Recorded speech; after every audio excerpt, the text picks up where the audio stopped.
हांव हेच्याकडे एक संधी म्हणून पळयता. म्हणजे माझ्याकडे खूप म्हणजे बरोबरचे खूप टीचर असतले, म्हणजे बरोबर जेंच्यांनी शिकल्या म्हणजे सिनियर खूप असतात आणि माझे स्टुडंटूय असतात. तर हो जो वाढलेलो वेळ आसा ताच्याकडे आता कितें करप, आमकां तो त्रास दिला आणि हे केला आणि शिक्षकांक दिसले म्हणून ते बदलचेय ना हे तुका खबर आसा.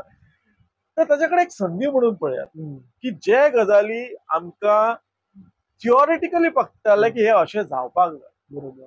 पण ते करपा खातीर खंय वेळ मेळनासलो. तो वेळ आतां मेळटा आणि हेडमास्टर, मॅनेजमेंट आणि सरकार हाणेंय मातशें फ्लेक्सिबल आसचें, की ताणें तो वेळ दिवचो आणि ते करपाक येवचें. म्हणजे फॉर एक्झाम्पल हे जे असाइनमेंट बीन आसात ते भुरग्यांक आमच्या म्हजो चलो केवी नॉर्थांत आसता तांकां एप्रिलाच्या एंडाक दितात आणि मे म्हयन्यात तुम्ही खेळा आणि एट द सेम टायम थोडो थोडो थोडो म्हणजे हे करा. कारण ही परत गजाल एक आसा की हे असाइनमेंट प्रोजेक्ट हे सुद्धा भर करून एका दिसांत करपाचें न्ही. भुरगे करतात हो भाग वेगळो. कारण तांकां ते मजा दिसता. पण आवडीन थोडे थोडे थोडे करप, ताच्या भितर डिस्कशन जावप, ताच्या भितर पेरंट्साची मदत घेवप, फ्रेंड्साची मदत घेवप आणि ते हळूहळू डिस्कशन करून फुडें वचप. हातून ती ज्ञानाची निर्मिती हांव जे म्हणटा पळय, ती कन्स्ट्रक्टिव्हिजमान सांगला पळय, ती ज्ञानाची निर्मिती